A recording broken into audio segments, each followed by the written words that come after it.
Hello friends, MTI में आपका स्वागत है।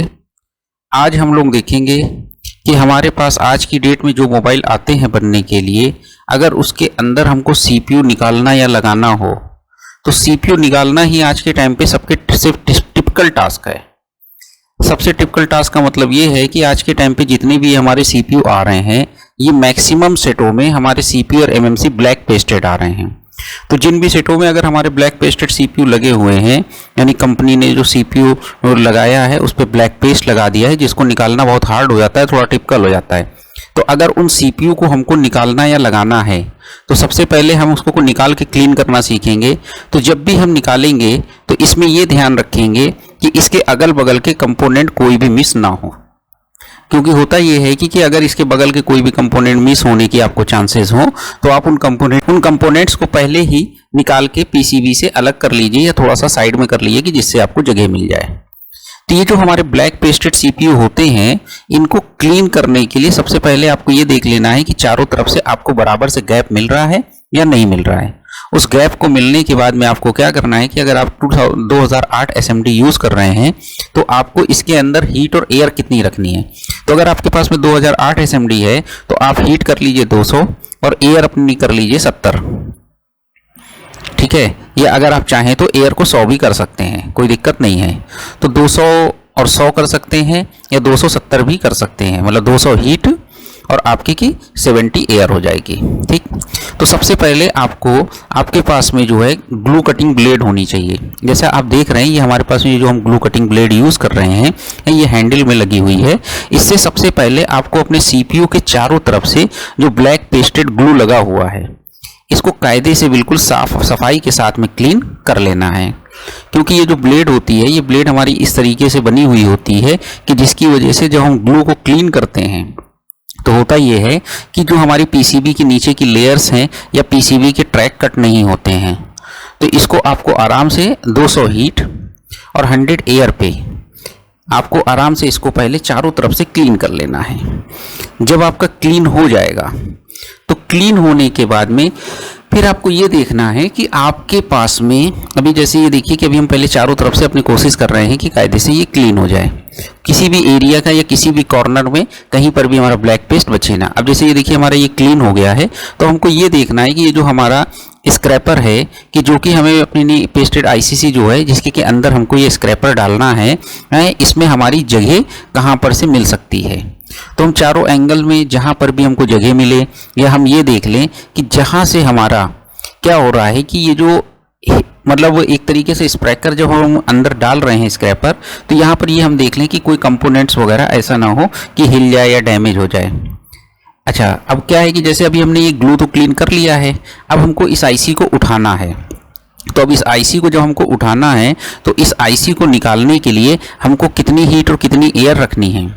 अब मान लीजिए कि अगर आपके पास में 861 एसएमडी है तो आप इसमें हीट 330 कर लीजिए, और अगर आपके पास में 2008 है 2008 है तो इसकी हीट जो है आप 370 कर लीजिए। या आपके पास में 857 है तब भी आप 370 380 की हीट पे आपको क्या करना है, इस सीपीयू को हीट करना है, ठीक है। और एयर जो है वो आपको 100 रख लेनी है। अब उसके बाद में चारों तरफ से देखिए जैसे अभी हम ये इसके अंदर स्क्रैपर डालने की कोशिश कर रहे हैं कि कहाँ से हमको ईजिली जगह मिल सकती है, क्योंकि वजह क्या है कि हमको कोशिश ये करना है कि जब तक प्रॉपर सीपीयू हमारा या इसके नीचे की बॉल्स मेल्ट ना हो जाए तब तक हमको इसमें ताकत नहीं लगानी है। क्योंकि अगर आपने इसमें ताकत लगा दी है तो आपका क्या होगा कि नीचे के जो ट्रैक हैं वो हमारे उखड़ जाएंगे। तो हमको ये भी देखना है कि इसके ट्रैक भी उखड़ने नहीं चाहिए। सबको दिख रहा है बराबर से? हाँ ठीक है, मतलब प्रॉपर दिख रहा है ना, कोई दिक्कत तो नहीं। तो अभी क्या है कि ये देखिए जैसे हम लोग क्या कर रहे हैं कि यहाँ से हम लोग चारों तरफ से अभी ट्राई कर रहे हैं कि कौन सा एरिया या कहाँ से हमारा स्क्रैपर आसानी से जा सकता है। अभी हमको लग रहा है कि जैसे ये हमारा सीपीयू है ये इसकी की बॉलें अंदर की मेल्ट हो चुकी हैं, ठीक है। अभी हमको जिस जगह पर लग रहा है कि अभी बॉलें मेल्ट नहीं हुई हैं वहाँ पर हमने हीट दे दिया। अब जब इसको चारों तरफ से हम थोड़ा थोड़ा प्रेशर देके जब हमने सीपीयू को उठाया तो सीपीयू निकल आया हमारा ये। अब जब ये सीपीयू निकल आया तो अब इसके नीचे की हमको सारी बॉल्स दिखाई देने लगी, ठीक। और सीपीयू में और ये जो ये हमारी आईसी है इस दोनों में ही अभी हमारे पेस्ट लगे हुए हैं। तो अब हमको क्या करना है कि अपनी पीसीबी को भी क्लीन करना है और सीपीयू को भी क्लीन करना है। पीछे जिनको ना दिखाई पड़ रहा हो थोड़ा सा आगे आ जाएं। ठीक है, तो अभी ये देख लीजिए कि यहाँ पर क्या हो रहा है कि अभी हमने सबसे पहले क्या किया कि अपना पेस्ट डाल के अभी अपनी सोल्डिंग आयरन से धीरे धीरे से हम सोल्डिंग आयरन से इसकी एक एक बॉल्स को क्लीन करने की कोशिश करेंगे कि जिससे कि हमारा ये पेस्ट लगा ना रह जाए। ठीक है, तो अब ये देख लीजिए यहाँ पर ये क्या हो रहा है कि ये जो हमारा पेस्ट है जब हमने पेस्ट लगाने के बाद में अब इसमें इसको क्योंकि जितना भी सोल्डर लगा हुआ है इसको को अपनी आयरन से, और इसमें कोशिश ये करिए कि अगर आपके पास नाइफ वाली बिट हो तो नाइफ वाली बिट का यूज़ करें। क्योंकि होता क्या है कि अगर आप पॉइंटेड बिट यूज़ करेंगे तो पॉइंटेड बिट क्या होती है कि एक बॉल पे बिट जो है बिट की पॉइंट एक ही बॉल पे टच होगी, लेकिन अगर आप नाइफ वाली बिट यूज़ करेंगे तो पूरी पीसीबी पे आपका मान के चलिए कि मैक्सिमम स्पेस पे आपकी की हीट लगेगी और एक साथ आपकी कई सारी बॉलें साफ हो जाएंगी। तो क्लीन करना आपका जल्दी टाइम वेस्ट नहीं होगा। तो इसलिए जब भी आपको सीपीयू क्लीनिंग करनी हो तो नाइफ वाली बिट की ही यूज़ करिए और कोशिश करके अगर आपके पास में आयरन अच्छी हो तो अच्छी आयरन का यूज़ करिए। अच्छी आयरन का मतलब है कि जैसे T12X है या T12X प्लस है या T210 है या सुगॉन की, मतलब कोई भी आयरन यूज़ करिए, थोड़ा सा अच्छी क्वालिटी में यूज़ करिए। क्योंकि कि हमारा काम जो है जितना अच्छा होगा और जितना सफाई से होगा क्लीनिंग से, उतना ही हमारा ये हैंड स्किल भी डेवलप होती है और साथ में कस्टमर की रिपीट कंप्लेन भी नहीं आती है। जैसे हम लोग क्या है कि सैमसंग वगैरह के डबल डेकर या वन प्लस के डबल डेकर भी करते हैं, तो जो रिपीट कंप्लेन आने का जो मेन रीज़न होता है वो एक रीज़न ये भी होता है कि अगर आपने सीपीयू और रैम को अगर प्रॉपर क्लीन नहीं किया हुआ है तब भी रिपीट केसेस आने के चांसेस ज़्यादा होते हैं। मतलब उस कंडीशन में प्रोबेबिलिटी बढ़ जाती है कि रिपीट केस ज़्यादा आते हैं, और लेकिन अगर जितनी अच्छी आप सफाई से काम करेंगे उतना रिपीट केसेस आने के चांसेस कम होते हैं। मतलब रिपीट केस आएंगे लेकिन फिर भी कम से कम आएंगे। तो अभी देखिए जैसे हमने इसको जब ये हम इसको क्लीन कर रहे हैं इसकी बॉलों को, तो इसके साथ में सोल्डर और साथ में जितना भी ये ब्लैक पेस्ट लगा हुआ है ये सारा पेस्ट हमारा इसके साथ में क्लीन होता चल रहा है। दूसरी चीज़ क्या है कि जब हम इसको क्लीन कर रहे हैं तो थोड़ा आपको हाथ को फ्री रखना है, मतलब बहुत ज़्यादा हाथ से प्रेशर नहीं देना है। आपको ये देखना है कि जो आपकी की स्मूथली आयरन आगे को बढ़ रही है तभी आगे को बढ़ाना है, मतलब उसमें ज़बरदस्ती ताकत नहीं लगानी है कि जिससे इसके कोई ट्रैक या प्रिंट हमारे डैमेज हो जाए। तो ये जो हमारी क्लीनिंग है इस क्लीनिंग के ऊपर थोड़ा सा हमको अपनी एक एक बॉल के ऊपर ये देख लेना है कि हमारा जो पेस्ट है वो प्रॉपर लगता रहे। अब जैसे ये हमारा पूरा क्लीन होने के बाद में हम इसको अपना जो भी हमारे पास आईपीए हो जो अच्छी से अच्छी क्वालिटी का हो, चाहे आप मैकेनिक यूज़ करते हो या आप रिलाइफ यूज़ करते हो या जो भी आप यूज़ करते हो, बहरहाल तो उससे से देख लें कि आराम से आप कॉटन में आराम से आप इसके के अंदर क्लीनर लगा के इसको प्रॉपर क्लीन कर लें, साफ़ कर लें कि जिससे आपको खुद भी सारी चीज़ें बिल्कुल क्लियर दिखाई देने लगें। अभी जैसे एक बार हमने पहले क्या किया कि सीपीयू को क्लीन कर लिया, क्लीन करने के बाद में एक बार इसको कायदे से बिल्कुल अपने क्लीनर से वॉश कर लिया। अभी हमने क्या किया फिर से एक बार दोबारा से यहाँ पे पेस्ट लगा दिया। अब ये पेस्ट लगाने के बाद में एक बार हम आयरन को और चला देते हैं कि जिससे से जो हमारी ये बॉल्स हैं ये फिर से हमारी थोड़ा सा जो अगर कम क्लीन हुई है या कोई भी कॉर्नर हमारा बचा हुआ है तो एक बार हम इसको और क्लीन कर लें। तो थोड़ा बहुत जहाँ पर भी हमारा ब्लैक पेस्ट वगैरह लगा होगा वो हमारा क्लीन हो जाए। अगर कहीं पर भी आपको लगता है कि अभी आपका पेस्ट रह गया है लगा हुआ या कोई बॉल्स आपकी कम क्लीन हुई है तो एक बार पूरा वॉश करने के बाद में भाई जैसे जनरली हम लोगों ने क्या किया कि पहले सबसे पहले अपने सीपीयू को क्लीन कर लिया, ये जो हमारी पीसीबी है, फिर उसके बाद में एक बार हमने आईपीएस इसको क्लीन कर लिया। क्लीन करने के बाद अब हमको जो दिख रहा है फिर से हम एक बार क्लीन कर लें। तो ओवरऑल हमको ये देखना है कि हमारी क्लीनिंग प्रॉपर होनी चाहिए, प्रॉपर बॉल हमारी क्लीन हो जाए। अभी आप देख रहे होंगे मैक्सिमम आपको 90% ये समझ में आ गया होगा कि हमारी बॉलें क्लीन हो चुकी हैं। अब जब क्लीन हो चुकी हैं अगर उसको आपको फिनिशिंग टच देना है तो आप अपने डीसोल्डर वायर लीजिए, डीसोल्डर वायर में थोड़ा सा पेस्ट लगा लीजिए और पेस्ट लगाने के बाद में जब आप डीसोल्डर वायर के थ्रू अपनी ये जो सारी बॉलों को क्लीन करेंगे तो उससे क्या है कि जो भी अगर बॉल पे कोई भी एक्स्ट्रा आपका सोल्डर वगैरह जो भी लगा हुआ है तो वो सारा कुछ हमारा डीसोल्डर वायर में आ जाएगा। और दूसरी चीज़ क्या है कि जो हमारी सरफेस प्लेट है यानी जो जहाँ पर हमारा सीपीयू लगना है वो एरिया भी प्रॉपर हमारा बिल्कुल स्मूथ हो जाएगा। यानी उसकी हाइट जैसे क्योंकि बॉल्स होती हैं यहाँ पर तो जब भी उसका रंग अगर जिस जगह पे भी रह जाएगा तो उस जगह पे थोड़ा सा वो उड़ जाएगा। तो वो सारा चीज़ें जो बिल्कुल प्रॉपर हमारी पीसीबी अगर आप हाथ या उंगली लगाएंगे तो बिल्कुल आपको फ्लैट रहना चाहिए। ऐसा नहीं कि जब आप उंगली उसके ऊपर रफ करें मतलब उसको उंगलियों से अपनी बॉलों को टच करें तो कुछ आपको ऊपर नीचे दिखाई पड़े। तो जब हम डिसोल्डर वायर से इसको क्लीन कर देते हैं तो ये बिल्कुल जितना भी रांगा होता है वो सारा कुछ ये रांगा यानी सोल्डर जो भी है ये हमारा इसके साथ डिसोल्डर वायर के साथ में निकल आता है। अब ये कॉर्नर थोड़ा सा हमारा क्लीन कम दिख रहा होगा आपको, क्योंकि वजह क्या है कि वहाँ पे कॉर्नर पे हमारा क्या था कि वहाँ पर हमारा स्क्रैपर नहीं चल पा रहा था। तो उसके लिए क्या है कि उस कॉर्नर को भी हम अपना डिसोल्डर वायर से प्रॉपर क्लीन कर लेंगे। ये भी जैसे हमने बताया कि कॉर्नर आपको थोड़ा सा कम क्लीन दिख रहा होगा, तो इसको थोड़ा सा क्लीन करने की कोशिश कर लेंगे। इसको भी जो थोड़ा सा बचा हुआ हिस्सा है इसको भी आराम से बिल्कुल क्लीन सफाई के साथ में कर लेंगे, उसमें कोई दिक्कत नहीं है। ओवरऑल अगर हम देखें तो सारी चीज़ों का कंक्लूजन ये है कि हमको अपनी सीपीयू को प्रॉपर क्लीन करना है। जब सीपीयू निकालेंगे तो सीपीयू जहां पर लगा हुआ है मदरबोर्ड का वो हिस्सा प्लस सीपीयू दोनों को ही क्लीन करना है।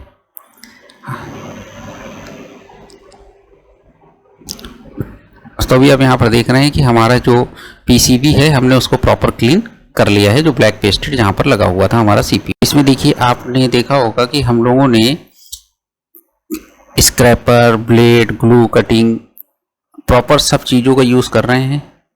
तो ये चीज़ें जब आपके पास होंगी तभी आप भी यूज़ कर पाएंगे।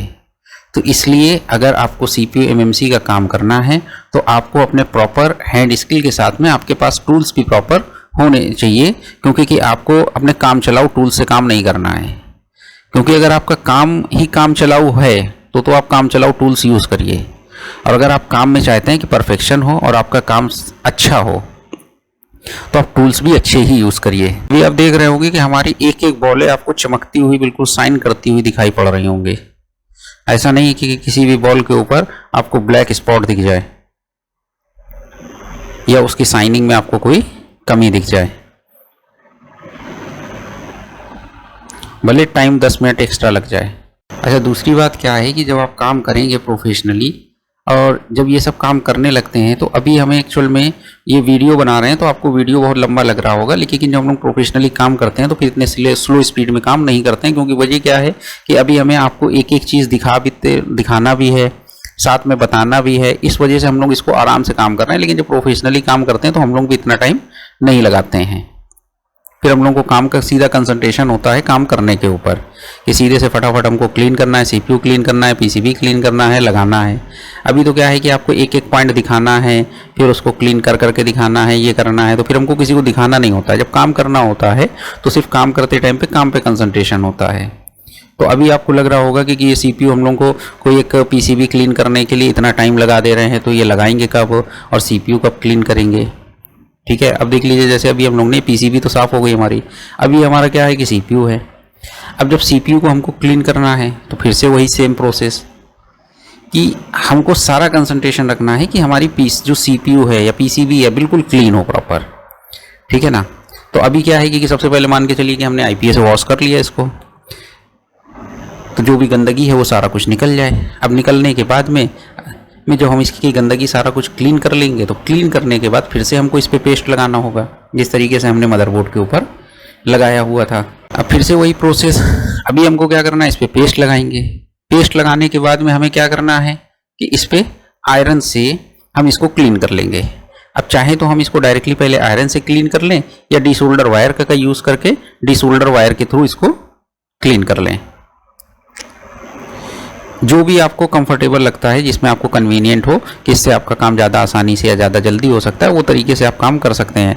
ओवरऑल हमको करना सीपीयू ही क्लीन है और ऐसा क्लीन करना है कि बढ़िया से क्लीन हो जाए। और दूसरी चीज़ क्या है कि उसके कोई भी ट्रैक या कोई भी प्रिंट डैमेज ना हो, क्योंकि अगर बाय मिस्टेक या किसी भी रीज़न से अगर ये हमारे प्रिंट ब्रेक भी हो जाते हैं तो हम उसको बनाना भी आना चाहिए, और उसको हम लोग बनाते भी हैं। होता क्या है कि जब भी हम लोग डिसोल्डर वायर से जब भी क्लीन करते हैं सीपीयू को, तो एक चीज़ ये समझ लीजिए कि सीपीयू की जो प्रिंट हैं या पीसीबी में वो डैमेज नहीं होती हैं। डिसोल्डर वायर से एक हमारा आराम ये भी होता है।